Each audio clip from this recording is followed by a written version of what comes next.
podcast is being recorded before a live studio audience, possibly for the first time in a while. So, kia ora, welcome to the latest episode of the Be Better podcast. People who've maybe listening for a while, you might remember that we used to live stream these into our Be Better community group on Facebook, which is where all our awesome B Corp clients hang out. And we haven't been doing that for a while, but today we are back and doing it. And so hopefully we might get some of our awesome client community popping in to ask my guest today some questions, which I'm sure he's really, really enthralled about, and hoping there's going to be no curly ones. Thank you, as always, to our listeners, both of you, or whoever you are. That one person on the internet who's listening. Thank you so much. If you're new to the podcast, welcome. Hopefully you enjoy it, and you can check out some more of ours, or even go and check out some of Harv's podcasts, because I'm sure we'll talk about his podcast. But without further ado, I will welcome today's guest, Mr. Ian Harvey from Collective Intelligence. Harv, how's it going? All right, mate. Thank you for inviting me, Tim, and live streaming. I'm trying not to think, what that might look like and who's watching, because the great thing with podcasts, normally you go, oh, that's crap, and just scrub it out. But we can't do that with us. We can't do that. We are all in. There's been a couple of people liking and thumbs upping and giving some comments, or giving some appreciation to it. So happy days. So for people who don't know who you are you? What do you do? People call me Harv. I'm the founder of Collective Intelligence, which is an ecosystem of people from across a whole range of industries. And we're into people who are good at what they do. They're curious about stuff they don't know about. They're ambitious to develop, and they're authentic. That's who we like working with. And I curate diverse teams of up to 11, 12 per team, so they can make decisions with wisdom and take action with wisdom. So our whole gig, Tim, is around diversity and complexity, and our love of complexity and our love of people, and that's what we do. So and we apply that in lots of different ways now, and we have worked with individuals now for 16 years, and we're starting to get good at it. Yeah. Nice. So I guess, it's like small group curated support for it's peer leaders support and individuals in the business world or wider world. Yep. So it's peer support with people you wouldn't normally mix with. So we go out of our way with the curation of the teams to put people together that wouldn't normally mix. So the world is becoming more and more complex, and hanging out with people like yourself was great in the past, but not so much now. And it is really important to be able to mix with people outside your realm in a deep and meaningful way, and to be challenged. So we're not into giving advice. And it used to be, when I first set it up, just for business people. And now we work across, we have doctors, we have people from non-commercial backgrounds. And we've found the more diversity that we can put together, the better the teams work. And that is absolutely our jam. We're not into status. We're not into any of that stuff. And we like, the thing is that we've learned, being good at what you do, being successful is really hard. And people forget that. It's really hard. Just checking, Tim, there's some background noise in the background. Are you picking that up? No. Okay. All good. So being successful is really hard. We know that failure is hard, but success is hard too, because it puts you in places where you can feel lonely, where you can feel isolated, and you're having to deal with new stuff all the time. And as you go up the chain, the flow of information coming back to you can stop. So the feedback loop will stop as people, especially in a position of leadership, that can get really, really lonely. So that's part of our jam, is to make sure that information comes through. And the thing that drives me, my why, is for people to get clean information or clean data about their life. And that came from a childhood thing. that really affected me and my family, and that was to do with one of New Zealand's biggest murders that's the country's been through, called the Crew murders, which then became the Arthur Allen Thomas case. So my first cousin, Harvey Crew, and his wife were murdered. Yes, that was really traumatic, but nowhere near as traumatic as the years that followed that, where my family could not get good information because of the corruption in the police system, the frailty of the legal system, and all of that mixed together. And so we had miscarriages of justice, we had retrial after retrial, we had films and books, because there was a great void of misinformation that the misinformation caused. And that's the thing that really drives me, and it was great. Michael Philpott helped me discover that 18 months ago. And that's the thing that drives me. And I get great pleasure when people get really clean information. And that's what our diverse teams are there for, is to be able to take action with wisdom. And that wisdom is created using this filter of diversity. And when people get that wonderful, clean data and able to step forward in the world, makes a huge difference in people's lives, and we're very proud of that. That's so true, so cool. And like I didn't know about that backstory with you, because obviously that's a fairly new discovery for yourself. Yeah.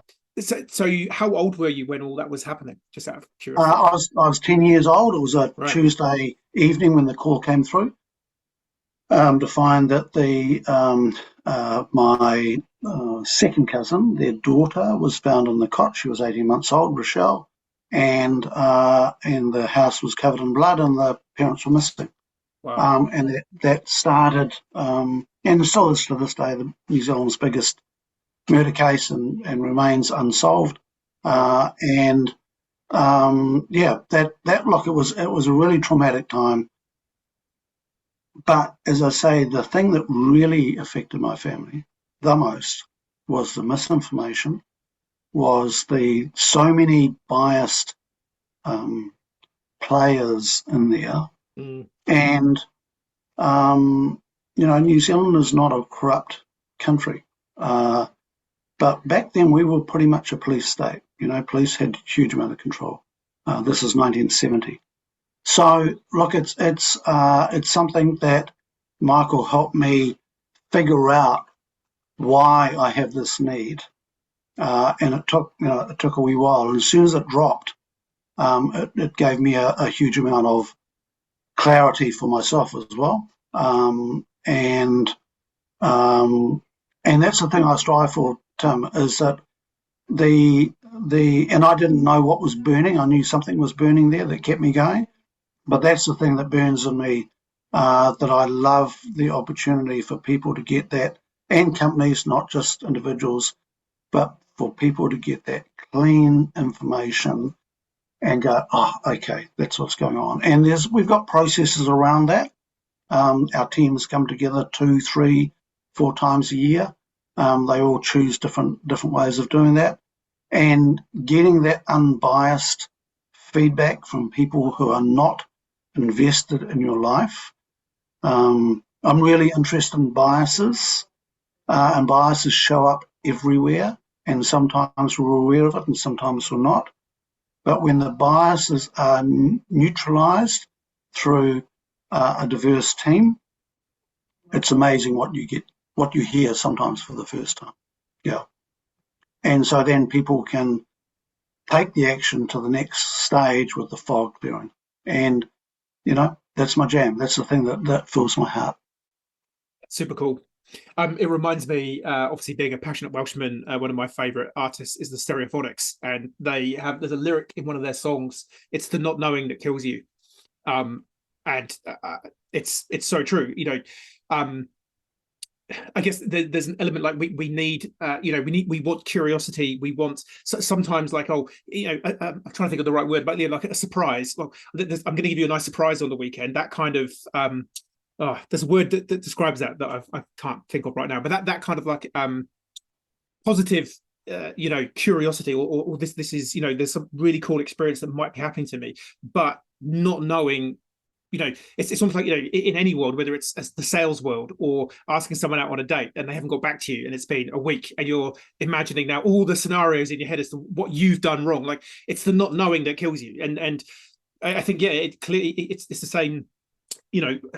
My business is not a huge mega corporation, but trying to make quick decisions in a company when you don't have all the knowledge and you're having to second guess, and it has a mental real estate tax that is massive, particularly the more personal the challenge.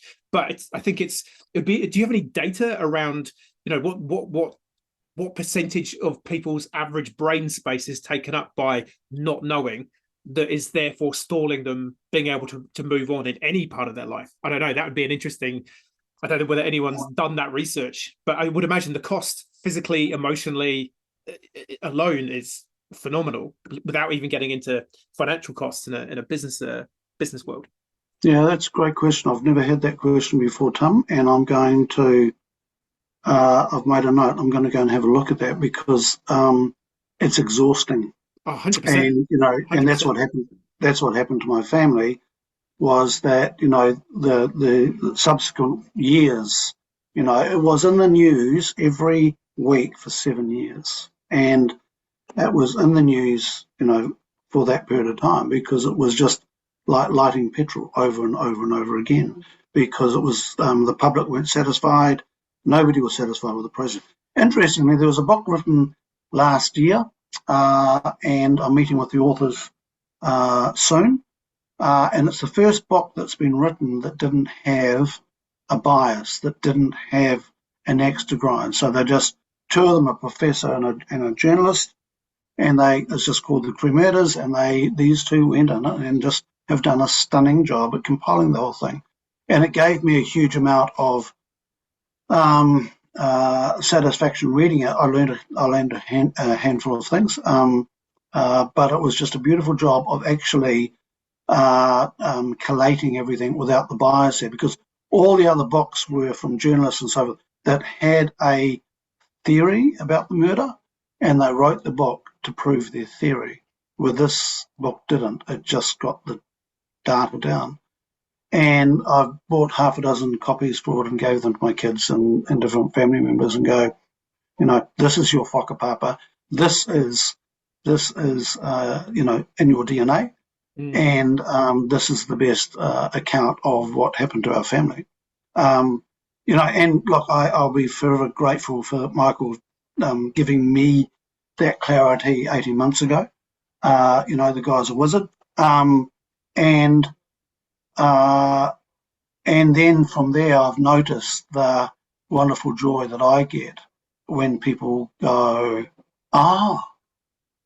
okay, and can trust the information coming through. And, curiosity is something that when I started Collective Intelligence, I didn't know much about curiosity. I know a little bit more now. The thing with curiosity, to be truly curious, you've also got to be brave. Because if you're truly curious, you're going to discover stuff you don't like. And when you discover the stuff you don't like, what do you do then? And a lot of people will pull back at that point. Or they'll discredit the stuff. So curiosity is a word that's banded around a lot. And there's lots of different types of curiosity. But being openly curious and then being brave enough when you discover a piece of information that might be really uncomfortable, of having the bravery to keep on asking questions and stepping forward. That is true curiosity. And, our teams, when they come together, they're not there to give each other advice. We're going to have farmers in a team, and we'll have forensic pathologists in a team, and we'll have, Crown prosecutors and a whole range of different, IT people. So we put people together who don't, but giving advice is a complete waste of time. but challenging people and asking questions, just like the question you asked me before, that it's never been asked before to me, and I'm going, okay, I'm going to go and investigate that. So asking questions that are concise and accurate is a real art, and then remembering to shut up when you've asked the question. Because I get frustrated when people ask a wonderful question, there's a pause as somebody thinks, and then they just go and fill it with junk. The person's asked the question and are too eager to get there, and they miss the point of the pause. The pause is reflection, and sometimes that reflection can take 10, 20 seconds, and that's a good sign. And through that point is to actually be very, very quiet. And I've often seen people ask a really good question, and then the person's reflecting, and then they go and fill it with junk, and the great question disappears. It's a big frustration of mine. Yeah. Blokes in particular are really bad for that. But from my decades of sales and sales training, typically women make for better salespeople because they have more natural curiosity, they're more empathetic, and they're better listeners. And it's really, really common that guys will go, "So Harv, how are you going?" Brilliant open question. Did you have a great weekend? Close question. Really, and then you don't get an immediate answer, and they're straight into, "Oh well, yeah, because I had a great weekend. Did you see the rugby?" And all of a sudden, it's closed. And most guys are okay with that because they're not used to that. They're just making a noise to them. Yeah. Right. And the other thing is, how you doing, Tim? If you're not actually interested in the answer, don't ask it. Because, mental health and all that sort of stuff, the answer might be, you know what, I'm not great. And you need to be ready for that response and have time available to respond to that. Otherwise, your intention of going, how you doing? Yeah, actually, I'm shit.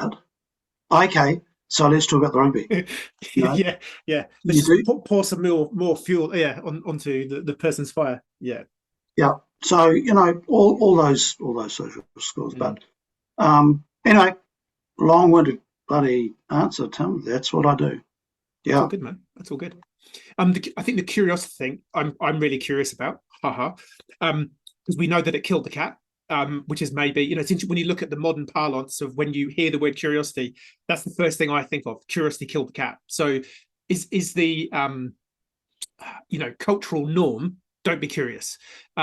And when you put it on a more broader evolutionary scale, curiosity could be potentially a very dangerous thing, because if we were the first humanoids and we go to the edge of a thing that is a cliff, but we don't know it's a cliff, and we don't know what happens when you step off the edge of a cliff, the one of us who's more curious is going to go, well, it will probably just be the same as this other stuff we're walking on. You walk off the edge of the cliff and you fall to your doom. So you can see how in some respects, both physically and mentally, in terms of what you were saying, like being willing to go on that journey of curiosity, it is perhaps it is possibly a very dangerous thing. But on the picture behind me on my wall here, which I know Harv can't see because he can't see my video, but I've got a picture here of, it's called the rebus, which is an ancient alchemical model. And the idea that there is the symbol for Mercury, which is a gold orb with wings. So things that are mercurial are fleeting and hard to capture. And that is guarded by the dragon of chaos. And for you to defeat the dragon of chaos, you have to become at one with yourself. So which means going back through all the painful, things from your life, things that have happened in your life, to try and understand who I am and whether I can combine all those parts of me, the shadow parts, the darker parts of you, with the lighter parts of you, to create this unified version of yourself that is then indivisible against the dragon, which can slay the dragon, which can then help you. It's kind of the journey that you've been on. And I think the reason why most people don't do that is exactly what you said, because you scratch it, or you pull the thread on the jumper, and all of a sudden you're standing there naked, and you're like, I don't like being naked, and I want to go back to having my sweater on because that was comfortable. So yeah, just how do we help get more people more curious, I guess, is a long-winded way of getting to that. I think the people are fascinating, And that's one word. And I encourage people to be fascinated about themselves, in that the greatest mystery lies within ourselves. But it's a journey you need to go slowly and delicately and continuously, and trying to work yourself out, because we are all, we're all cocked up, Tim, and in one way or another. And we've worked with over 1,000 very successful people, and not one of them's had their shit together. It just does not exist. And it's something that, I think it's a really important thing to teach younger people coming through in the professional world. Don't look at anybody and think they've got their shit together, because it's a facade. And, kids know that. I remember listening to Obama, when he was at the height of his political career, but his daughters knew that he didn't have his shit together, and they just treated him like that.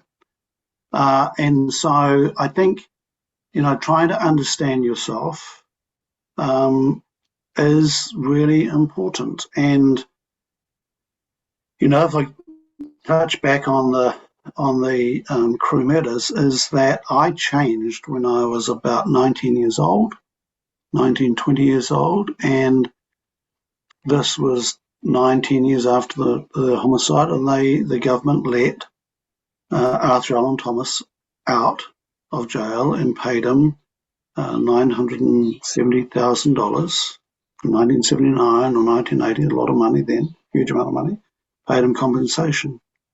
Now, that changed me, because I then became very suspicious, disrespectful of the system, because I thought this has just been a big game to the officials. That's how I responded at that age. And I went off to Lincoln the next year and caused havoc, because I would just attack the system whenever I thought the system was playing a game, or the system wasn't genuine. I would just create havoc. And I was asked to leave after about 4 or 5 months. And luckily we came to an agreement that I could stay to the end of the year, but I had to go at the end of the year. And that fighting the system was alive and well in me for a long time, and it's still there. But I've learnt to modify that. But it took a long time to work out what had happened, and through counselling and so forth, because and I can pinpoint the actual where I was when the news came on the radio that Arthur Allen Thomas had been let out of jail. And all I felt at the time was just huge disturbance. I don't know what it was, but and then how it manifested. And I'm very lucky, Tim, that I'm not a violent person.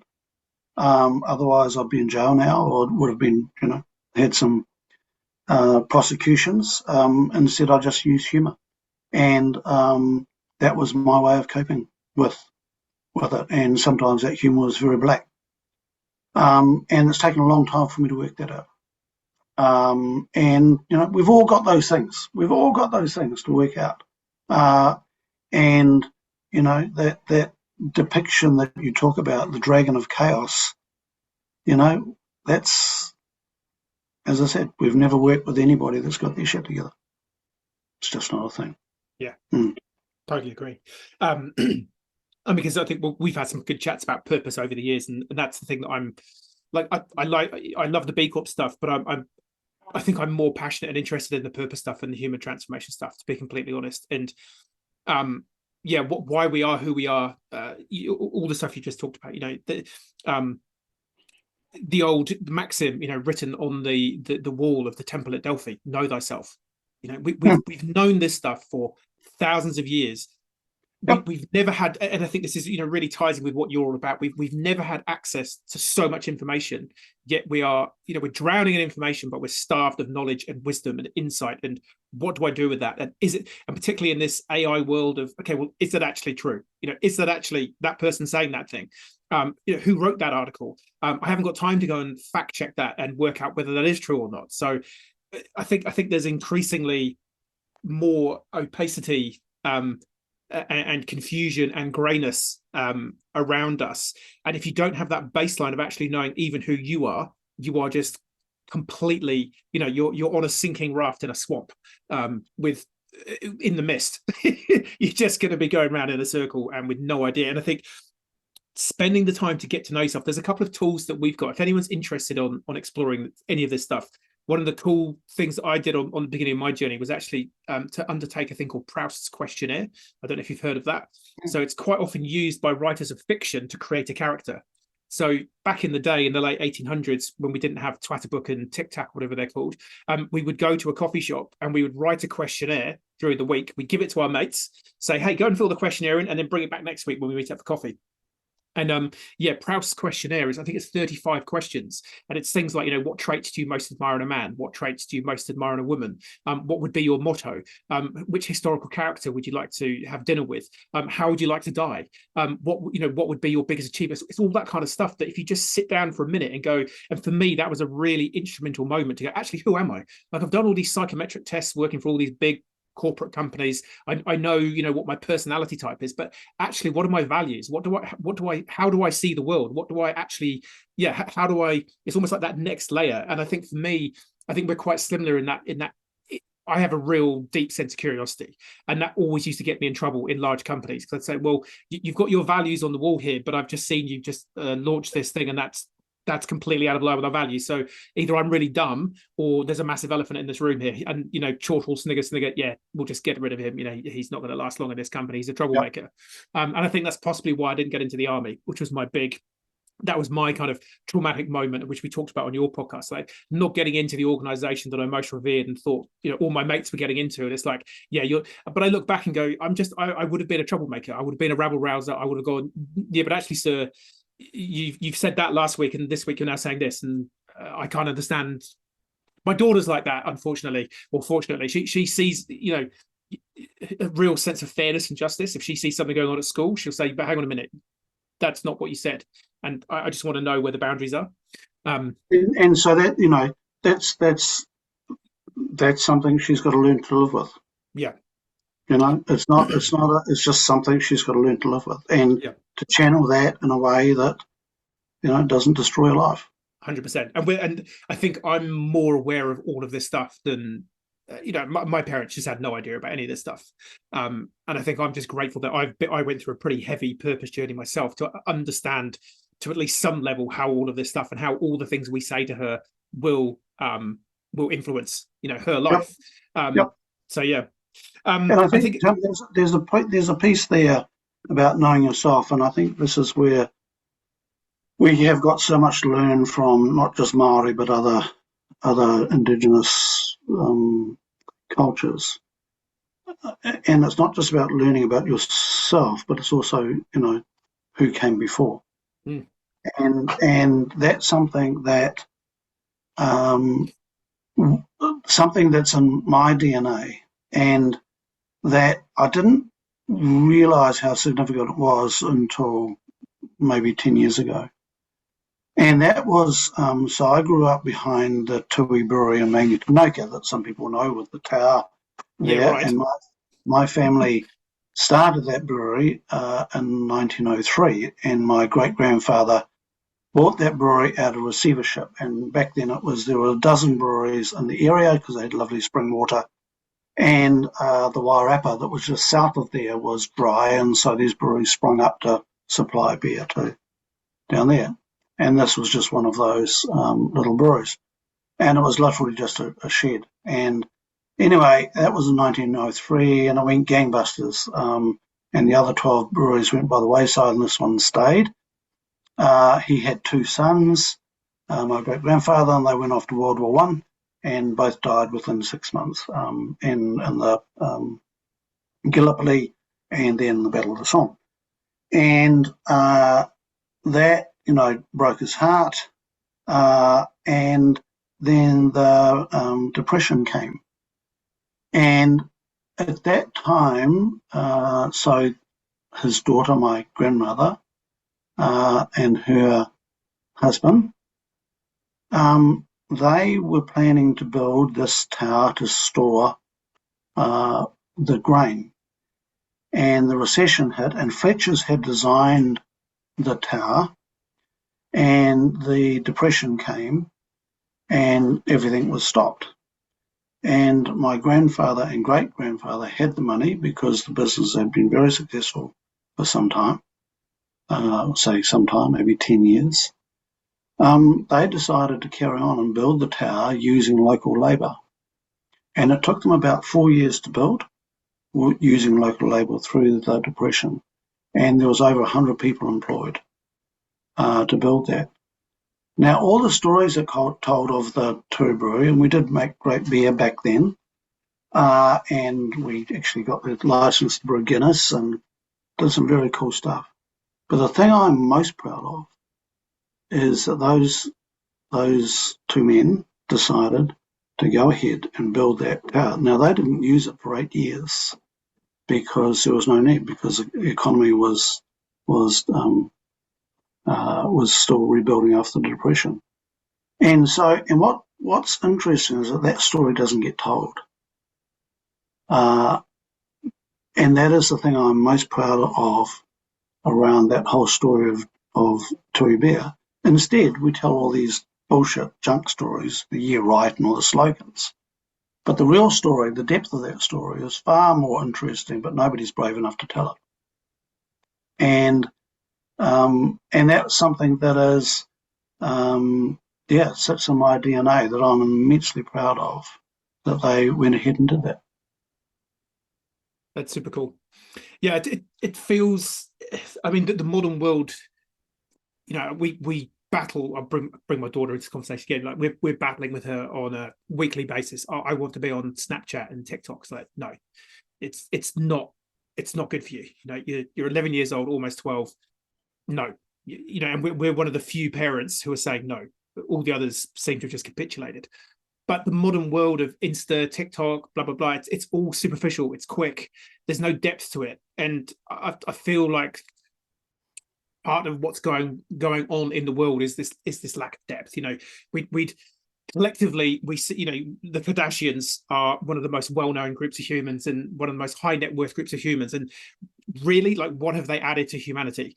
Versus, there's probably a million other people just like your family who are doing something really inspiring and impactful, that's changing the path of the life. I mean, we all know that there's billions of people, there's hundreds of people just in New Zealand who are doing some really cool stuff.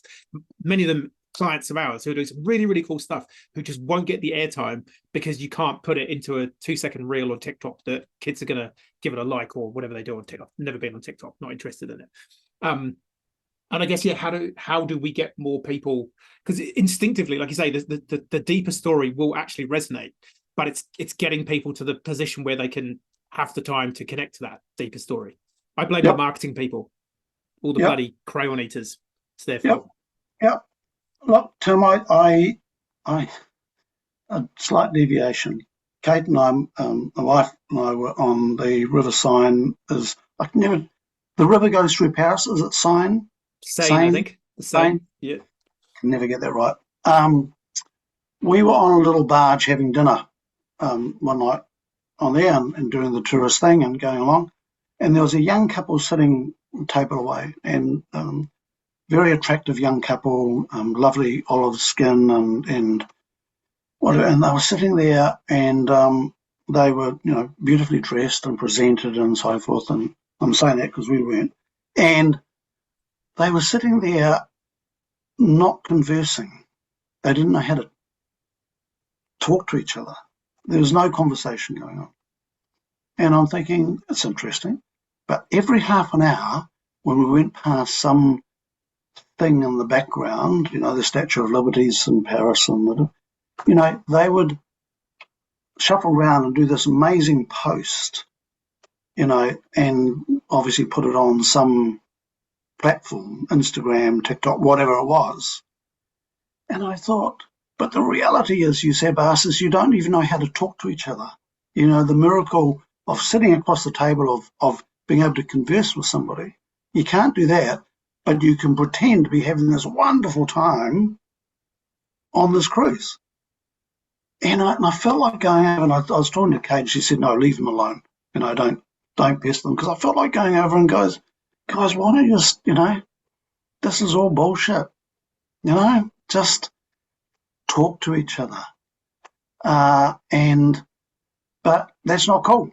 And so many of the impactful things, Tim, are very, very modest and are not newsworthy. Good news doesn't sell. The Kardashians, for some reason, they sell. And that's what we are. That's what we were stuck with. And I feel sorry for the younger generation. I've got 3 mokopuna coming through, and I think, wow, what are the challenges they're going to have to deal with when the oldest is maybe 3 or 4 now, they're going to deal with in 10 years' time or less.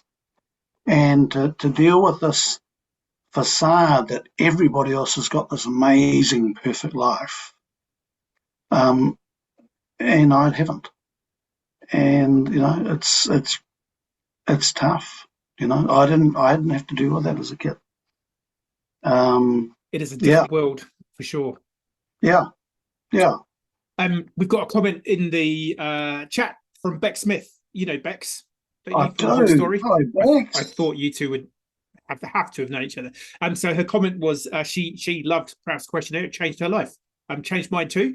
So we'll make sure we get a copy of that or a link to that somewhere in the show notes and in the community. But she's also got a question for us.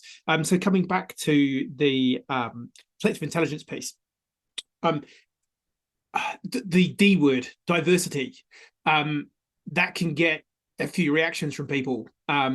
We have certainly had a couple of people who we've done some B Corp work with. One company who we got to the questions on diversity, and he literally said, "This shit's too woke. I'm done. I'm not interested in pursuing B Corp."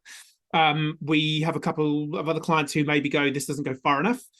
So I feel, and for me personally, I do feel that the diversity question is a loaded question.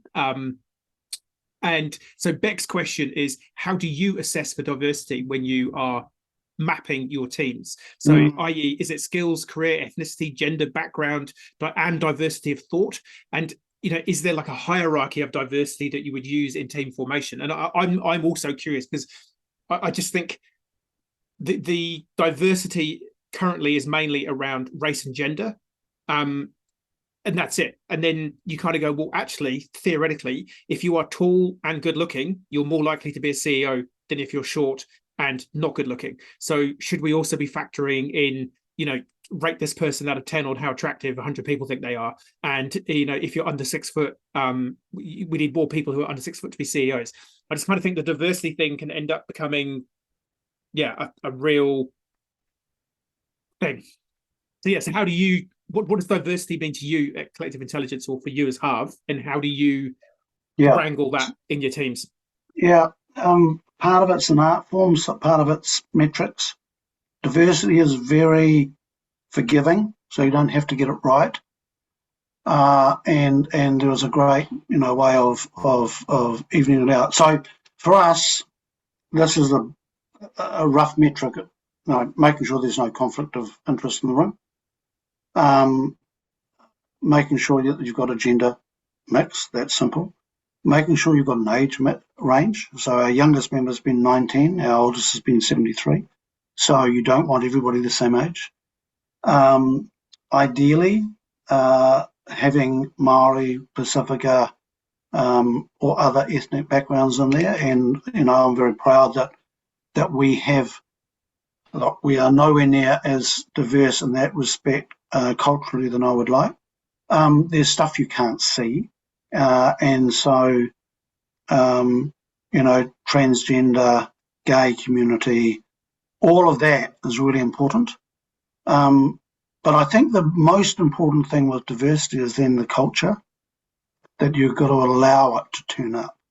So you can do all the curation you want, but if you don't have a culture which allows for people to be able to speak up, and that you take away the status in the room, and to try and leave the ego at the door. So the things that get in the way of diversity working, its magic, are status, bias, ego, comments like woke.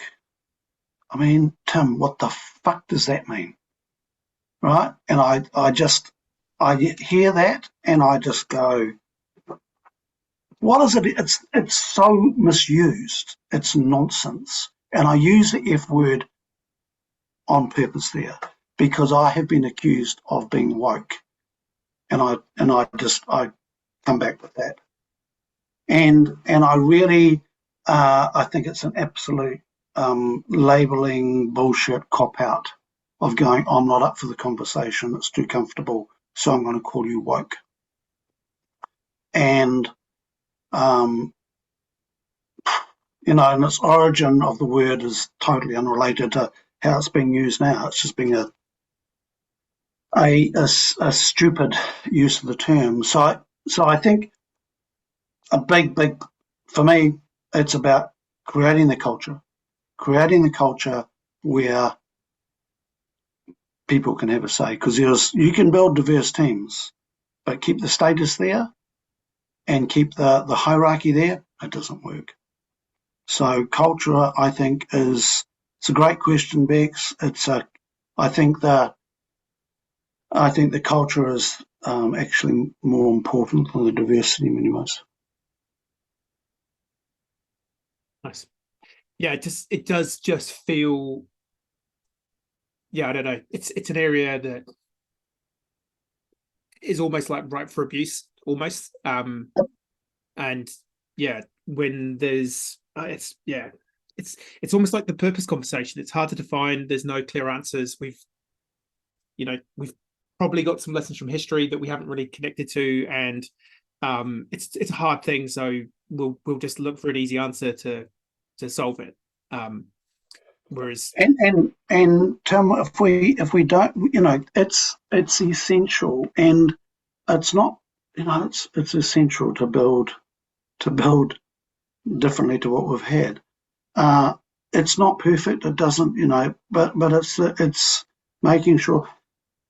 No, I need to add this as well, is that it needs to make sure that it's not tokenistic and that people are not allowed a seat at the board or whatever just to fill a quota. Mm. And so we don't do that. We are looking for people that have got those 4 attributes. And because we know that's really important, right? So being competent, being curious, being authentic, being ambitious to develop. Those are the 4 things we're looking for. And it doesn't matter your age, gender, whatever, you need to express those. So those are the people that we are looking for.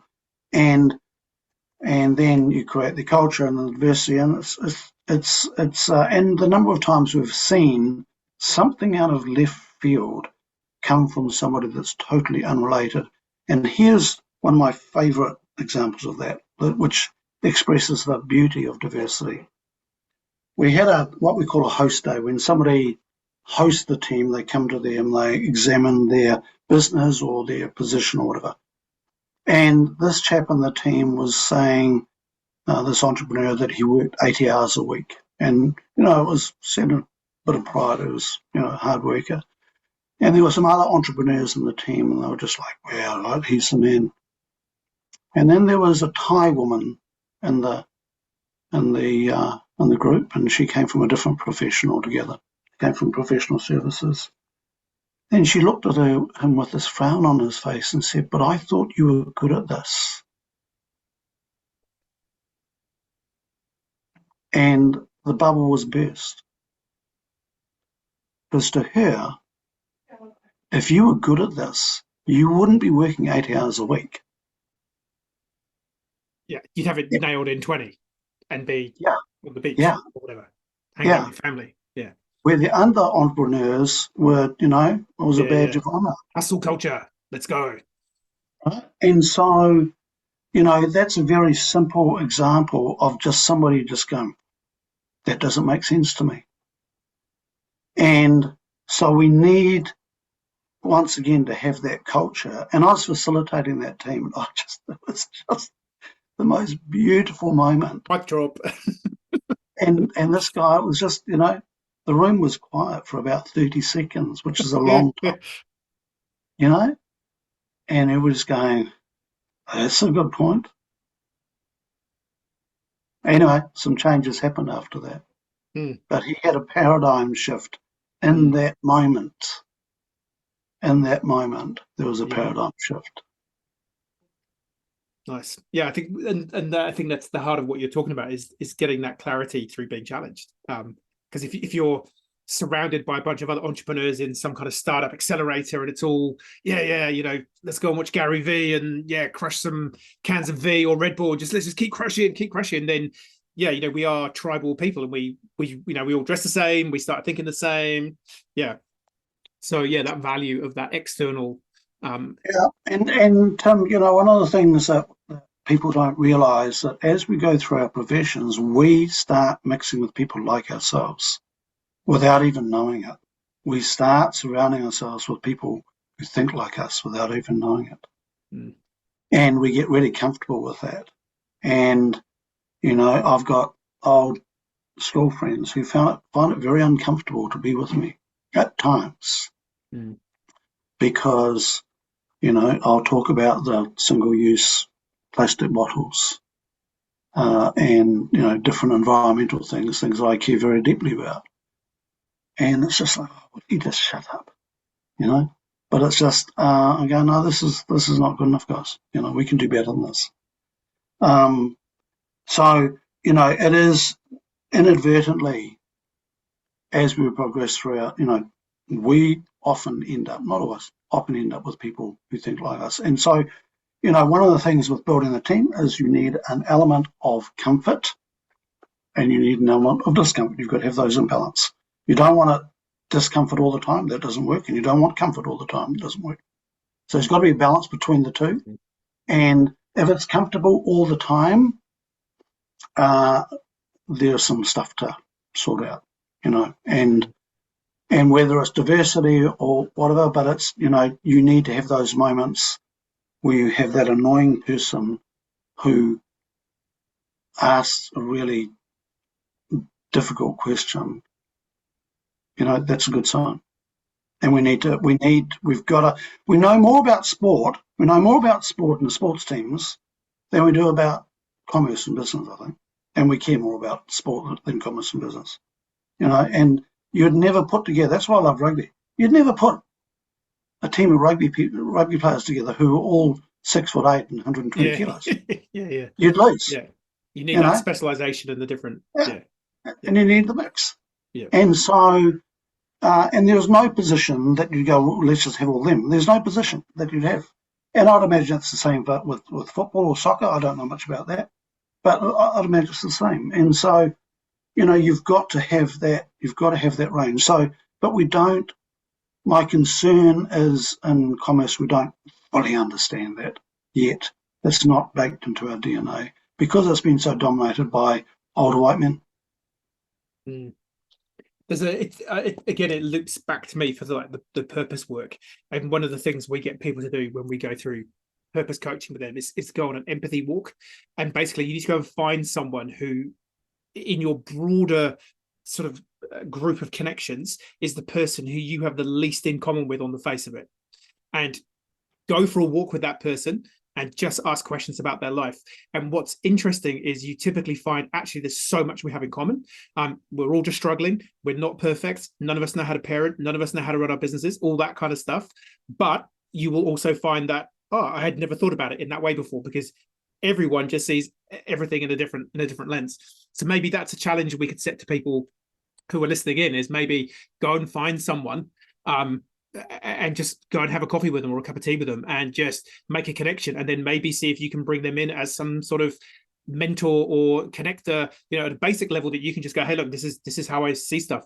How do you see it? and just get that, for the cost of a cup of tea or a lunch once a month with someone, just to bring you a different perspective on your life, or obviously come and join a collective intelligence group.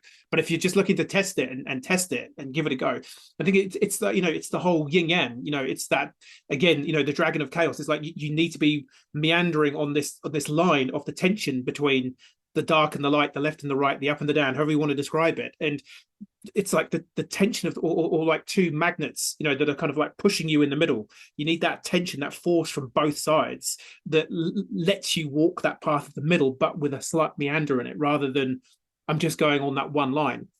But again, I think, again, like going back onto the purpose journey, we don't want to be told that everything we've held to be true for all our life actually is not true. I think that is the existential shock that most people don't want to handle or unpick. And in many ways, typically, I mean, for me, I had a traumatic introduction into my journey of purpose from the earthquakes and the birth of my child, or our child. And I think you also have had that more traumatic induced journey to purpose, significant event in your life that led you to be and behave in a certain way. But I think the vast majority of people, it's that whole Pink Floyd, comfortably numb. I'm just kind of happy with what I think is good. And, I don't want to upset this apple cart, because I kind of know that if I do go and, tip the apple cart, I'm going to find some maggots and some rotten apples, and I'm going to have to sift through that and see which ones are salvageable. And then I'm going to have to go and buy some new apples. And that all sounds painful when I'll just stay where I am. But I think that is the opportunity for business owners and humanity, is to go on that journey of discovery and curiosity to work out actually who the fuck are you, and are you who you should be. And that is life's great journey, but so few people want to go do it because it's hard. Let's just go watch the TikTok instead. Yeah. Tim, the thing, here's something that I think is we underestimate. So if I said to you, somebody's a great communicator, what comes to mind?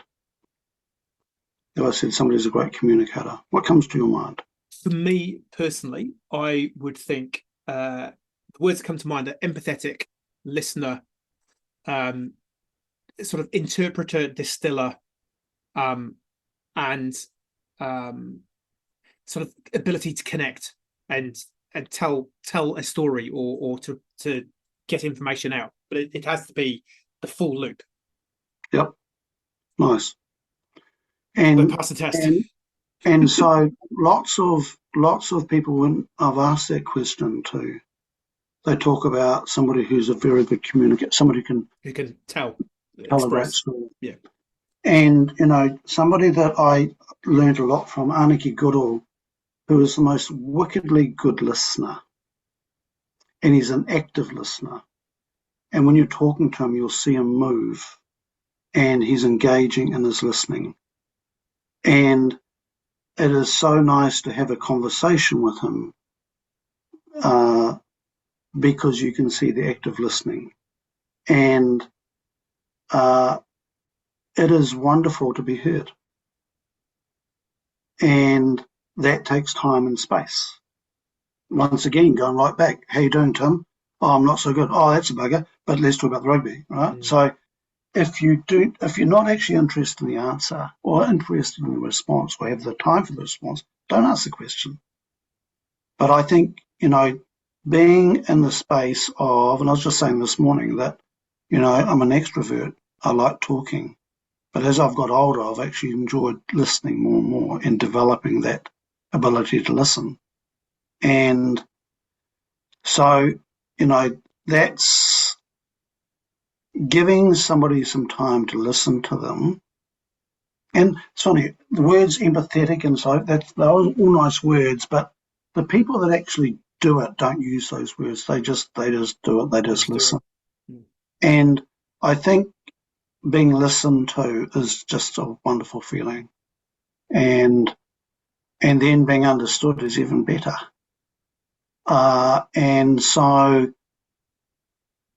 I went to a conference in Christchurch a couple of years ago, and it was run by Trade and Enterprise. I think Anna Gunther was one of the organisers, and it was for female entrepreneurs, I think. And so I went along there because I much prefer to hang out with women than I would men. I find men generally boring as shit.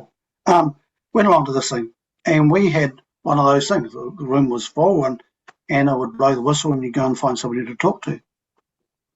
And I spied across the room a young Maori woman, and she had way up clothing, and she had hair all different colours, and so. And I thought, I want to go and talk to you. And I made a beeline for her to go and connect with her. And you could see her, one of the few men in the room, and she could see me. And she was like, God, I don't want to talk to him, And it was just like, I was the last person she wanted to talk to. And I said, look, can I talk to you for the next, can I be with you for the next 3 minutes, whatever time? And she went, gulp, and you could see her going, okay, so it's not going to kill me for 3 minutes. Yeah, okay.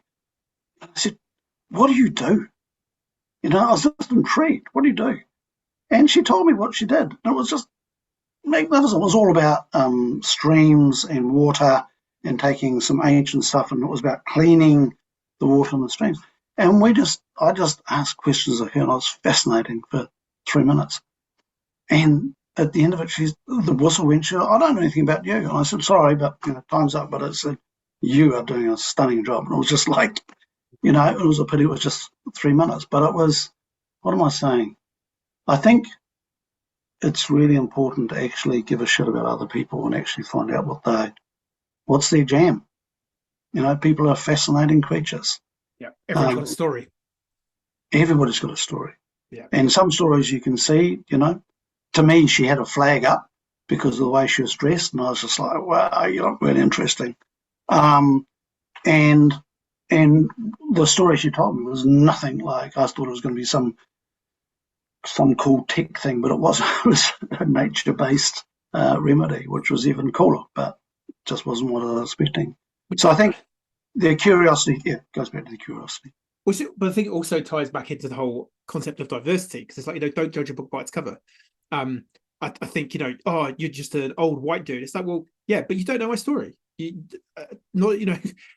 to know me. I think it's an interesting one where if people go, you're a white guy, you got privilege. It's like, well, yeah, my grandfather died as a coal miner in South Wales. What fucking privilege did he have? He died early from lung disease because he was digging in the ground all day long. Yep. My dad was lucky. He was smart. He got to go to university, probably one of the first kids from his small town in South Wales to get to university. I came to New Zealand with a backpack. I've started my, I've had a good start in life. I went to a good school, but like you don't know. And I think again, it fits back into that ancestry story that you're talking about. Like there's lots of loops here back to the purpose world. Like, what is your backstory? Like, where are you from? Like, do you even know? Like, most people might have an idea if their grandparents were alive. Oh, I've got some idea. I think granddad used to do this. Like, but because when I did that journey for myself, it was really interesting. So I sold medical devices for about 10 years. Well, I had a great uncle, I think on my mum's side, who sold medical devices in Bermuda in like the early 90s. It's like, well, I didn't know anyone. It didn't even know that was a job before I fell into that industry. And then you find out you had a relative who used to do it. Like, fucking hell, well, that makes some sense. And then on my dad's side, one of his relatives was an ambulance driver. And so you go, oh, well, is it any coincidence that I've fallen into the world of hospitals and medical devices when it turns back, like not just like maybe 2 or 3 generations ago, they were doing that. So so many moments you can get from just digging into stuff. Bex has got a follow-up question on the diversity thing. She says, so she's interested in how are decisions made in these teams and where does accountability sit in terms of, like, if there's no diversity hierarchy or there's no, you sit above this and, well, your opinion's worth more. Yes. How does that work? Yep. So the only pushback I'd have on that, Bex, is I don't like the word decision. Decision means to kill off. Yes, side is to kill, decide is to kill. Right? Anyway, not wanting to be too wanky about that. I much prefer the term choice. You know what? Generally, it's just arrived at. Yes, there is accountability to the team to do something. We're not there to give advice. It's there for people to sort their own stuff out, and insight is far more sticky. Tim, you should do that. That goes in skin deep and then pings off and all sorts of stuff. There's no commitment to it. But if you have the insight through a series of questions and so forth and work it out yourself, that's sticky. inside is a buggy. You can't get rid of it. It's always there. So the thing with the teams, Bex, it's about coming to a place where the next thing can happen. God, I hope I'm answering this the right way, but it's sort of magic, and it's sort of the facilitators will write down where people have got to and look at what are the next steps, and people can change their minds too. It's not set in stone. So Say what? What's the question again? People What's the can question change again, their Tom? minds. Sorry, people can change their minds. How does that work? Well, it's a thing. It's a thing. Oh, who'd have thunk it?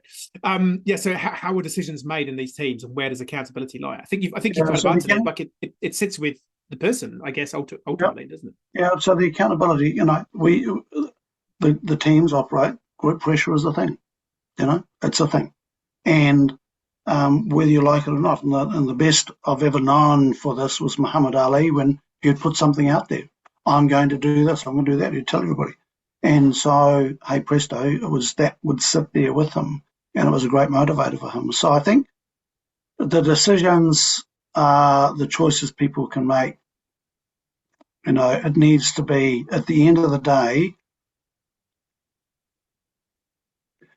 the individuals have still got to have the autonomy to do what's right for them. We're not into groupthink. We're not into group pressure. But it's amazing.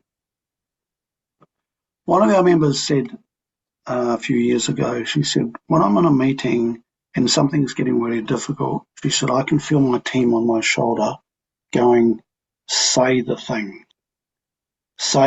that's really uncomfortable. And the teams, one of the magic with the teams is that you've got this group of cheerleaders behind you who are not in your world, who are from outside your world. They are there just for you, and they go with you when you're not with them, for 3 or 4 months. I'm on a team, and I can feel that with me, even when they're not there. And so they give me the bravery at times when I'm sitting there and I'm feeling scared, and I can hear individuals in the team, with that wisdom sitting back there going, come on, you can do this. So I don't feel as alone. So it's a very, very convoluted answer. And I'm thinking, can I make it more concise now? I'm not sure I can.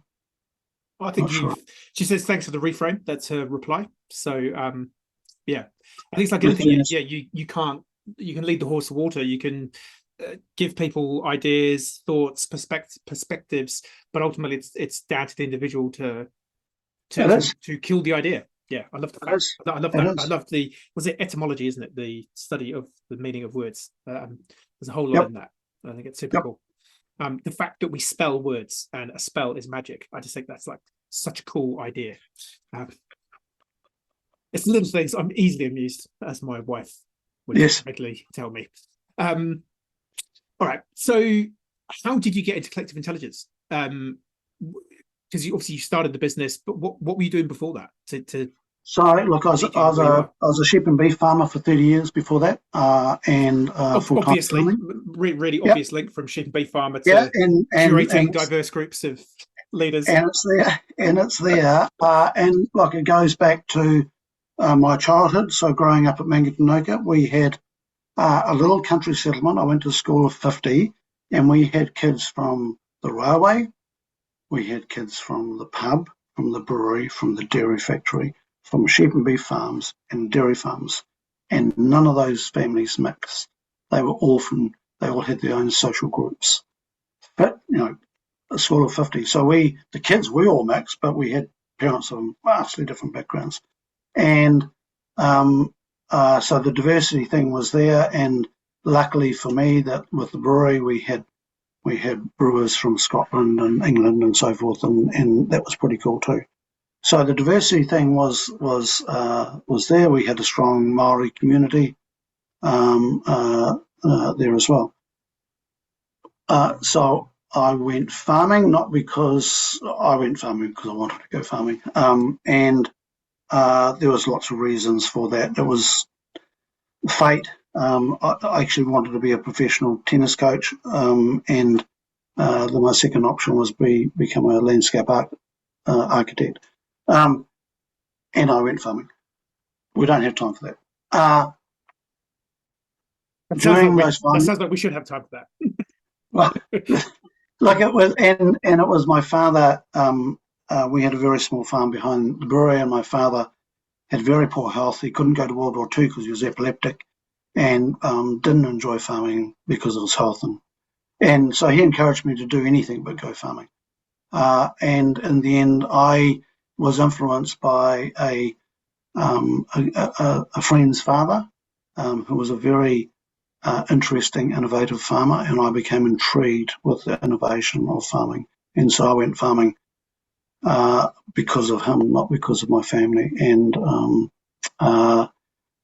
I was always interested in other things. I was always interested in things outside of farming, and I had a brother-in-law who was in the corporate world, and I was always interested in things beyond the farm gate. And I was interested in creating more value and got involved in different ventures. None of them were successful, but I learned a hell of a lot along the way. And I learned a wonderful lesson of we had some cashmere goats for a while, and the price of cashmere crashed, and a small group of us got together and we bought all New Zealand's cashmere for very little, and we created a company which sold garments to the inbound Japanese tourists, and went gangbusters and went from being private to an unlisted public company, and we thought we were world famous. And then the Asian financial crisis came, and hey presto, the Japanese kept on coming to New Zealand, but they didn't want to buy our ridiculously expensive garments. And then we found there was all sorts of seconds and wastage and all that sort of stuff, and ultimately that failed. And that was just a stunning learning curve for me. So I was always interested in other things. Now, at that time, I was a director. In my early 30s, I became a director of 3 different companies. So I was very privileged to go onto those boards. I wasn't a very good director because I was more interested in the key people than the bottom line and looking after the stakeholders. And I became fascinated with the isolation factor of these CEOs. And because I think I was 32, I was fascinated to see that, they'd come along to the board meetings and they'd present the figures. And if the figures were good, everybody was happy. But I was intrigued that they were not spending enough time with their kids. Their wives didn't like them anymore, and sometimes they were drinking too much. And actually nobody gave a fuck about that. And so I thought, as a farmer, we had farm discussion groups, and farm discussion groups were, and still are, about technical change and helping each other. And we had that mechanism, and they work because farmers don't compete with each other. And I thought, I wonder if I could set up a farmers discussion group without any farmers in it, and put a bunch of CEOs and stuff in there and see if that would work. And so I did. And I coerced a bunch of about 6 or 7, 8 people to join this team. And the team was called the Hornets. And most nervous morning of my life, Tim, was the first meeting. They came together, and they were coming from around the country. And I'm in the toilet dry reaching because I hadn't been able to find a facilitator. And the person that I wanted to facilitate it said, they'll all be wankers. You're a wanker. You do it. That was his motivational speech. And so here I was in the bloody toilet dry reaching going, I have no idea what I'm doing here. And they'd come from Christchurch and Auckland and so forth, and they're meeting the central area in Palmerston North. And so I just went into the room and thought that all I'm going to do is just, tell them that I don't know what I'm doing. I'm just going to try and do my best. And they seemed okay with that. And it was interesting because what my hunch was, isolation was real, loneliness was real, the pressure that they couldn't show anywhere else was real, that they had to look good in front of their board and staff and go home and still look good. And that when they came into this environment, they could over time, they could talk about what was really going on. And I facilitated that team for about 7 or 8 years. And it came apart because I was too busy farming. Then I got into some other stuff, but I had this itch. What would happen if I did this properly? And so I parked that team. And after 30 years of farming, I had enough. This was before regenerative farming had come up. And I was very good at the old methodology of the control and so forth, but it just didn't fill my cup anymore. So I had this thing. I thought, what would happen if I could do this other thing? And I was trying to put together 2 or 3 things. Collective intelligence was one on the side, and then there was this other thing to do with farming. The farming thing I couldn't get up and running because of red tape and stuff. And that was around leadership development of farmers. So my frustration, I'd got involved in some corporate farming in the early 2000s, and I was very frustrated that farming models were getting more complicated. The environmental thing was starting to show up. Farms were getting bigger. Nobody was developing farmers. So, and accountants and lawyers have got a standard. If you want to be a lawyer, you need to have some qualification, and same with an accountant, you need to keep up to date. Farmers don't. Anybody can be a farmer. And I thought, this is an industry that looks after the land and water and food, and you don't need to be up to date with anything. If you've got a pot of money, anybody can be a farmer. And so I tried to create a professional standard for farming, and I spent 18 months on that. And in the end, just went nuts with that because the powers that be were threatened by it, and it didn't really fit anywhere. So I gave that up, and I put all my attention into collective intelligence, which was just a bit of a sideline.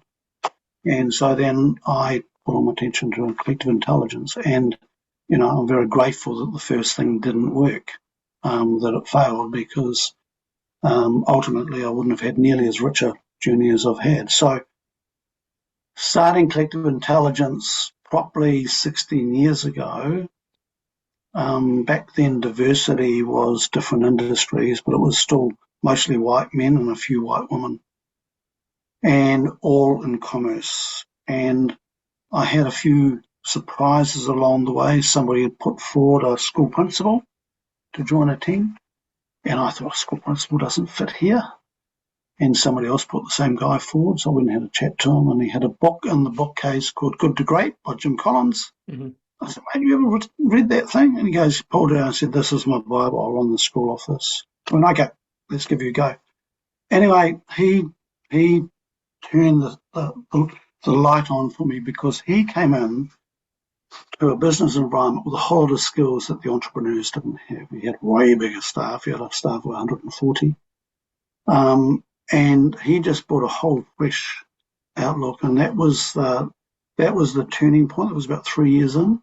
That was the turning point. I just went, I'm missing something here. And so then we opened the gates to more and more and more. And now I don't care what industry people are in.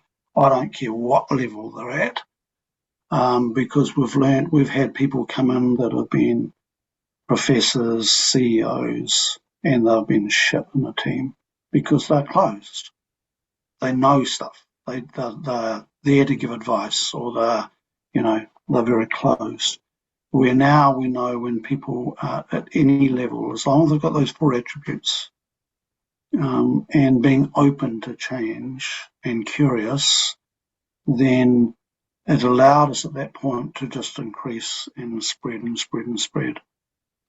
It's also made our model slightly more difficult to understand, because if I had said collective intelligence is a white man's place to come and make more money, it'd be a lot easier to market. Yeah. And so our diversity and our success has made our value proposition more difficult to define, and we're still working on that. We haven't nailed it. And it's been a continual frustration for me. But as far as I know, we are the only ecosystem of its type in the world. And there's stuff similar to this, but they don't actively go out looking for difference. And the only industry, one of the only industries we haven't been able to work with are the gangs. And I had to go because I was really interested in the gangs, but that ultimately didn't work. Maybe you need to get some collective intelligence patches, so we can get some patches. They might be in, although that's not allowed currently under the current regime. Oh, so oh, I'm sure you're a smart guy. You'll come with a workaround. Yeah, having a patch that's biodegradable, that wouldn't be good, though, would it? Yeah. But so it's, that's the roundabout way of where we've got to, Tom, and it's and the B Corp thing. One of our members, Alex Hannand, was on the board of B Lab in Melbourne. I think he went on to be chair, and Alex said to me one day, he said, "Harv, you need to have a look at this B Corp thing." He said, "I think what attracted me initially, he said, I think you'll really like the people involved in it. It's really cool." And when I met you, it was down at the Social Enterprise World Forum, and that was the first time I'd met you, and B Corp was very, very new at that point in New Zealand, and I thought we are special. We'll be able to become a B Corp easily. And we didn't. It was really hard. But yeah, so that was my introduction to B Corp. Nice. Just a couple of reflections on your journey. I think it's quite commonly called in the purpose world like the golden thread. Like what are the key things that you have done at a meta level that where there is a commonality. And it's interesting that you went from farming, which is about growing, it's about monitoring how ecosystems are working and working with each other to create a result, and then you're essentially almost farming human beings in that you're creating a little ecosystem, you're watering it, you're testing all the ingredients that need to go into to make the group. So I think it's always interesting to sort of reflect on that. I think a couple of other things. There's been quite a few people we've spoken to recently. Perry Drysdale from Untouched World in particular. She just gave it a go. She was making some knitted woolen clothing for one of her kids, and someone said, "That's really good, you should sell it." And then she sort of just gave it a go, and turns out now people are buying it all over the world. And I think so. You're just turning up and you're a motivational speaker. But I think the other thing to that is, the people in the room have no idea what you're about to deliver. And I think that's the two things that stops most people from giving something a go is, oh, I don't know, and there's some inertia to doing it. But if you just do it, the person who's buying your first iteration has no idea that you had 100 other iterations in your head that they could have seen. If they like the one that they've seen, they're going to buy it. You're in business. So yeah.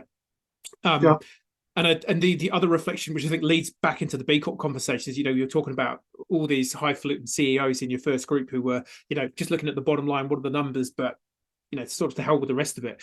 A question I like to poke CEOs with is, so currently your big metric is chasing the financial number, and at all costs, you want to beat the one you had last year. And if you're a listed company, you want to go up in the rankings. Well, if that's so important, can you tell me who was listed number 3 on the NZX in February 2014? No. And there's possibly one really geeky economist who will be able to go, yes. There's always those people who go, yeah, in the 1953 test, the opening batsman was Smith and he was from the Chapel End. It's like, whatever. Like taking those people out of the equation. No one knows, no one cares. So think about the bigger picture, think about your life, think about your legacy, all that kind of stuff. And who created or motivated the student army after the earthquakes? Yeah. Yeah, I can remember that. Yeah. 100%. You Um, remember what people did and how they did it. You won't yep, remember what they were chasing. yep. You know, Right. I remember he danced with Camilla, you know, Yeah. and all that stuff. Going, yeah, that's cool. Yep. Um, and the yeah, so it's an interesting thing, Tim. We often aspire to things that actually nobody gives a fuck about at the end of the day. We're back to the You know, Kardashians. yeah, yeah, yeah, and you know, I have got huge confidence or inspiration around the younger generations who are not as motivated as my generation was. My generation, you know, the more money you had, the more status you had. Yep. And, you know, I think younger generations are starting to see through that now, which is really good, really good. Although Yeah, based on my daughter's attraction to Stanley Cups, and the hierarchy and pecking order that has now in an all-girls school, there's still some work to be yeah, okay, okay, all right. I got this free. This isn't a Stanley. This is like it's just like a cup. And so I'm in the world of tweens, particularly girls. People might know that there's this whole thing called dupes, which is where basically you get a knockoff version of some cosmetics, which are cheaper, but they do just as good a job. So I call this my Duply because it's a knockoff of a Stanley. So my daughter thinks that's quite funny. So yeah, I'm down with the kids, man. Uh, it's a it's a good place to be. so just lingering on the B Corp journey for a little bit, are you still good for time? I'm still good for time. I feel Yep. like we could keep going for ages. It's always good to chat with you, mate. So what challenges of the B Corp? You sort of alluded to the fact that you thought you were going to just streak through it. But first time round, it was maybe a bit harder than you thought. What was the challenge? Look, we were so arrogant, we put an intern on it and said, we go, mate, go and get accredited. And I remember going to the Social Enterprise World Forum thinking that we were sitting on 127 points, when in fact we were sitting on, I think, 71 points or something at the time, you know, in reality.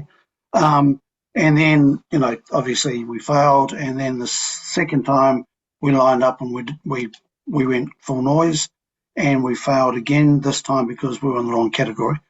And that was a B Lab thing. I went, oops. So we got through, scraped through, I think, with 84.5 points. Look, why was it so difficult? It was so difficult because it just forces you into all the dark crevices and it shows you, you know, the irony is you're sitting down to do an exam and you've got all the answers. They give you the answers and it's still hard. And you've only got to get a 40% pass mark and it's still hard. And where it's so good is it just, the questions and the thing just force you into all the areas, and it shows you all the things you're not doing. And you just go, oh yeah, no, that'd be good. And so we've recertified and we're 90 something now. And, you know, our holy grail, where we're not going is we're still not measuring our purpose and we still haven't mastered that. And we have a measurement, but it doesn't hold any water yet. And that's a holy grail we would love to work on. But the thing, you know, the thing I love about B Corp is it's hard. And it should be hard.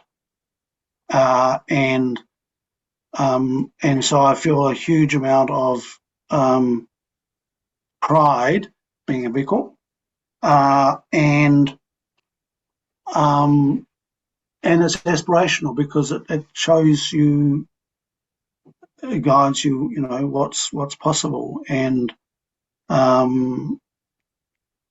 number of our members now have become B Corps, which I'm really proud of. I remember Wendy Alexander from Kin has gone through and you know, first mark was, you know, stunning mark, not surprising, but I can see and encouraging people to look at it, and had a conversation this morning with a new venture and going, so go and look at the B Corp framework to help you design where you want to go. Don't worry about certification, just go and use it as a template for design. And the other thing that I think is really important. One, it's practical. I like that. But the thing that it's not is B Corps are not perfect. And I cannot stress that enough, is that the B Corp means that you are on continual process to improve. It is not a destination. And I get frustrated at times. People say, oh, they're a B Corp, but they're still doing this or doing that. That's not 100%. I said, yeah, like all of us. All of us, we don't have our shit together. Nobody's getting 200 points. Yeah, I say that all the time. There is no one has one B Corp. There is no 200 pointer done. Yeah, and doing good is black. It's not black and white. It is absolutely grey at the best of times. Yep. And even where you think you're doing good, you might not actually be doing good. And so, yeah, the people who throw rocks, it's like, it's that classic. Yeah, he who is in the arena. Who was that? Yeah. Was that Roosevelt? It's like, well, what's your B Corp? Are you even a B Corp? Or are you just throwing rocks because blah blah blah? It's like, yeah, just whatever. But it's like, don't read the comments on stuff, or don't read the comments on the newspaper, on the digital, online newsletter. It's just full of angry people throwing rocks on the internet. It's like, yeah, mate, crack on. I'll just be over here trying to make the world a better place. So and it's been very good for us. One of my favourite memories, we had a woman working for us called Karen. And we were renting an office at that point, and she rang our landlord and said, look, I've just had a look in the ceiling and we're not insulated. There's no insulation in the ceiling. And he said, no, it's been for a while. She goes, yeah, but we're B Corp now and we can't stay here if it's not insulated. And he was like, what? And she goes, well, we aspire to be, as green as possible. And to use as little energy as possible, and we don't have insulation on the roof, so it needs to be insulated. If you want us to stay here, it's got to be insulated. And she said, we're happy to pay half. Now, she did that off her own, and told us about it later, and I thought, boom, this is working, and we ended up with an insulated roof. And that was just great that it empowered her, because she knew that we would back her because of the right thing to do. If we weren't a B Corp, would have we stuck our head up in the ceiling? I'm not sure. And that's the thing, that it just raises your consciousness of a whole raft of things. There was, I can't remember what it's called, Tim, but we had a conflict last year with somebody in the team, and they came to me and wanted it, had a major issue with something, and I said, that's cool. We have got you'll know the term of it, I can't remember off the top of the hat, but I said, okay, we've got somebody you can call outside of the business, and you can go and take their complaint there. It's a whistleblower thing. Whistleblower, yeah, I was going to say. And you can go and take that to the whistleblower, and you can talk to them in confidence, and you take it there, and then that person will do it from there. And the whole thing got resolved really quickly. But we had the mechanism in place. There's no way I would have ever put a whistleblower thing in the business. Never. Yeah. I think, 100%. That's what most people see. Is it, like you said, it shines a light on parts of the business that you didn't know was a thing. But now I know it's a thing. Yeah, that makes sense. Let's do it. Does it make us? And that's why we call our sort of coaching program to help people on the B Corp journey be better. Don't be the best, because no one's going to be the best. Be better and use the B Corp framework to work out how you can be better and go on that journey and bring the team on the journey with you. Yep. And that thing doesn't cost us anything, but it was great to have it there. And hopefully we don't have to use it again, but if we do, then that's cool. Yeah. But having the mechanism there meant that it got dealt with really quickly, and it was dealt with. It wasn't glossed over, and we had a proper process in place for that to happen. And and that stuff, when it turns up, is really important. Yeah. So in terms of the impact you're making, we talked about the beginning, the sort of the clarity, the trust, the decision making. But is there anything beyond that, or anything deeper than that Yeah, you feel in terms of impact? Because I think that's yeah, key. It's a conversation we're having a lot more with people, right? Because like you say, that there's a bunch of B Corps out there that have snuck in with an 80 point whatever, and they're a business that's maybe supplying a product or a service that's not fundamentally making the world a better place, but they are providing that product and service in a manner that is less shit than perhaps their competitors. But the difference between a B Corp without an impact business model and one with the impact business model, meaning that you have got a dedicated social or environmental problem that you are trying to solve. So yeah, do you feel that there's a particular impact focus that collective intelligence has in that regard? I'm not going to answer that question.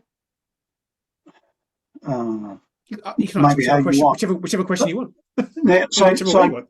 so the thing that I think that there was some shit went down when the coffee company came through, and I think they've changed that. But now, in each section you've got to have a minimum criteria in each. That's what it's moving to, yeah. From maybe Yeah, 2025, it's looking like, yeah. yeah. So So that's a great response to that situation. Um, and because of time, Tim, some people have grown older, literally, during this call.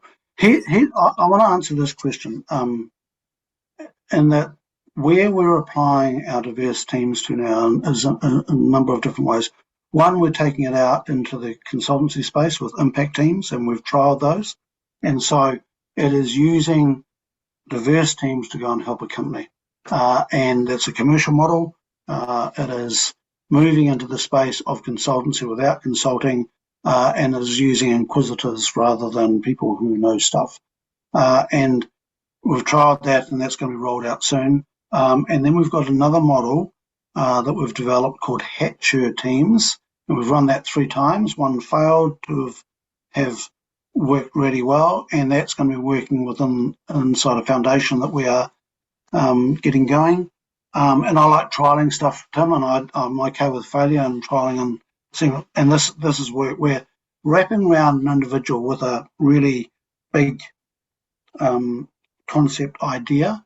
And the first one that we were successful with was to do with pediatric palliative care. So in New Zealand, 280 families a year are affected by children with cancer and different ailments. New Zealand doesn't have a gold standard. And this doctor had come back from Melbourne. This was her specialty, was pediatric palliative care. She was introduced to me 18 months ago, 2 years ago, and we wrapped a diverse team around her to bring this gold standard to fruition, and we've done that, and it's been trialled now in Wellington, Wairarapa, Otaki, and this will just make a huge difference and it's cost effective. We now just get the Minister of Health to, or whatever it's going to be called, Te Whatu Ora, Ministry of Health, to see the benefits of that, but we've got funding to trial that for 3 years. I'm really proud of the fact that we've got that to fruition. And the other Hatcher team worked on a thing called Truss House, TRUSS, which is a breakthrough piece of technology where people will be able to build houses for sometimes less money, no more expensive, build houses that you don't need to heat, you don't need to cool. They're going to last longer. Communities can build them using existing materials. They'll be fire resistant as well. And that first house is being built by one of our members in Hawke's Bay very, very soon. And what's been interesting with both of those is how a wickedly good idea is so hard to get going, and how much support it needs to support an individual with a big idea. And we need to get way better at that in New Zealand, because we need to be more productive, more innovative, and all that sort of stuff. But the system there that exists generally doesn't want that stuff to happen, because it disrupts supply chains and all that whole lot of things, status and all that sort of stuff. So That's a model that we're really proud of in creating more impact, and all the time, all of it is based around diverse teams working together.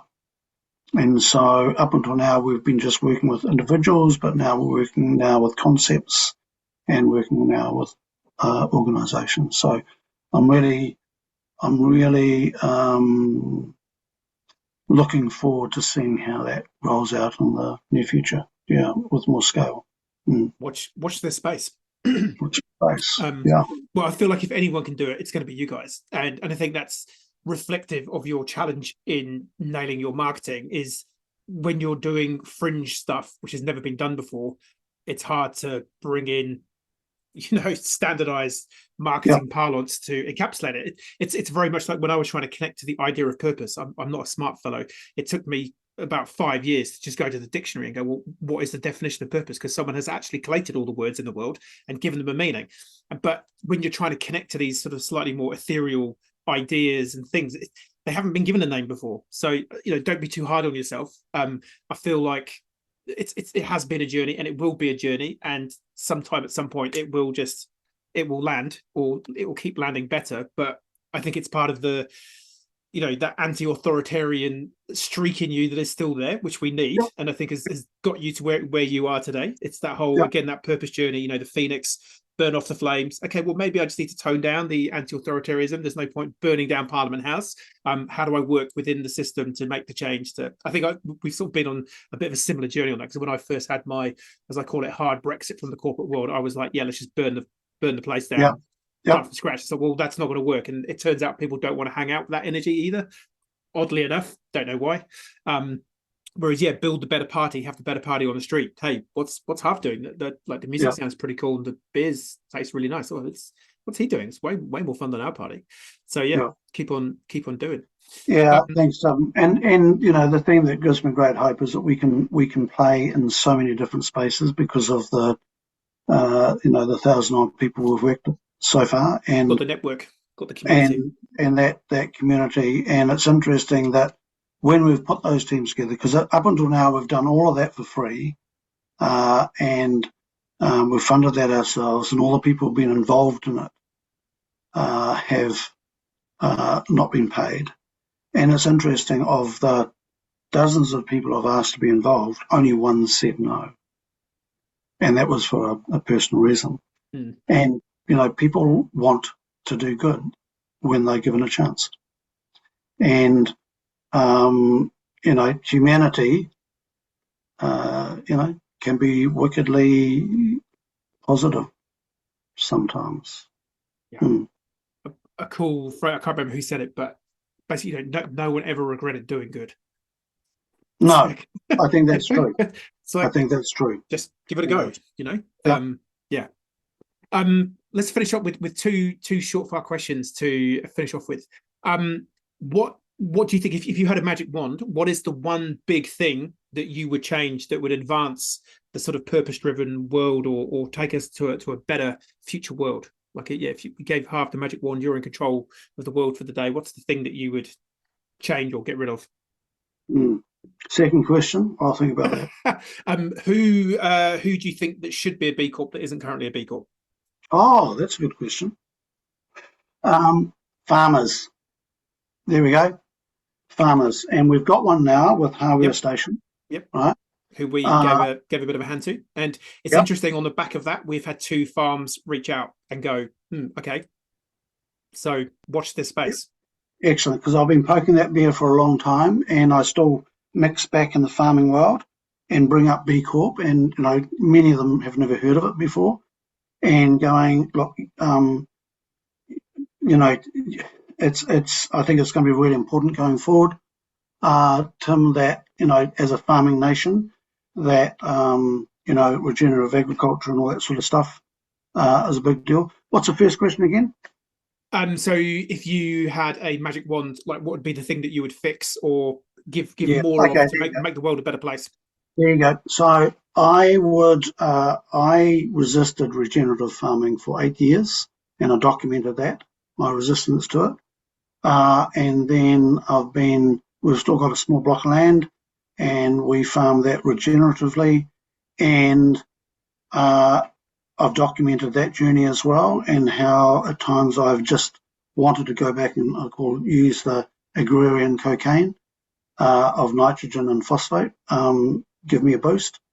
So that would be my magic wand, is that regenerative farming, when it's understood and it's utilised, it is so the impact it can have on the environment is phenomenal, and the impact it has on human beings is phenomenal, because it's so good for your mental health, farming regeneratively.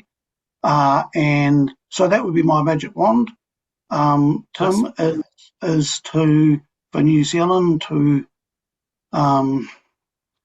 give up the agrarian cocaine, to embrace and understand nature, and understand that we are nature, and that the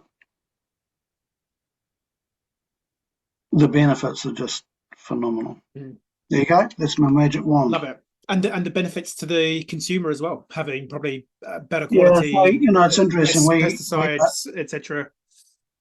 Yeah, it's all of that, but the thing is, we just ordered some bumblebee boxes yesterday. Now I was going to build my own bumblebee boxes, but I thought, actually, let's just buy from these people who are building bumblebee boxes, and because they've got a little business, and so let's support that rather than dishing out a few $100s to buy these boxes. I've never thought about doing that before, Tim, and it just, the layers of this thing go on and on and on, and I'm not sure if it's a question, I don't care. I learned last year how to make Johnson Sue compost. Now, if nobody remembers anything about this, look up Johnson Sue compost, which is a husband and wife team, have developed a compost making system that produces high fungal compost. Most compost is bacterial dominant. This is a fungal dominant. We have used this at 1 kilo per hectare on our little farm, and what it does, it boosts the amount of fungi in the soil, which increases the ability of the plants to share nutrients and pick up nutrients and share water. And this is groundbreaking stuff. And so if you think as a kid, farms, when I was a kid, we used to have mushrooms everywhere. We don't have mushrooms anymore on farms, or very few of them, and it's because the bacterial load has got so high it dominated the fungi. And so that's a sign that the soils are not happy. So if nothing else, Johnson Sue, Sue is spelled S-O-O, that's husband-wife team, and we've started making industrial quantities of this stuff and producing it to Massey University very soon. It is a groundbreaking bloody thing that will just make our soils. In a forest floor, you have fungi in there because you've got all the layers there. What we're trying to do, we're not going to be able to get the same population as under a forest or native forest, but we will be able to build huge fungal communities in the soil, which makes them more porous, less flooding, able to share a whole raft of things, and produces more nutritious food. What a crazy idea, food that's nutritious. Yeah. It might catch on. Yeah, might catch on. It's not the Kardashians. Yeah. Well, Harv, as always, it's been, I love hanging out with you. I feel like we haven't been hanging out enough the last wee while. It hasn't helped you. You have been on a sabbatical. We didn't even get into your sabbatical. Maybe we need to get you back on to talk about the benefits of a sabbatical as well. But yeah, I just love what you're doing. The world needs more Harves who just go and poke bears and point out elephants and just sit back and let people ponder that. I feel like we're pretty kindred spirits in that regard. I think that's possibly why we Yep. get on. We Yep, like absolutely. to rouse the rabble because someone's got to do it. So yeah, thank you so much for giving up your time to chat to us.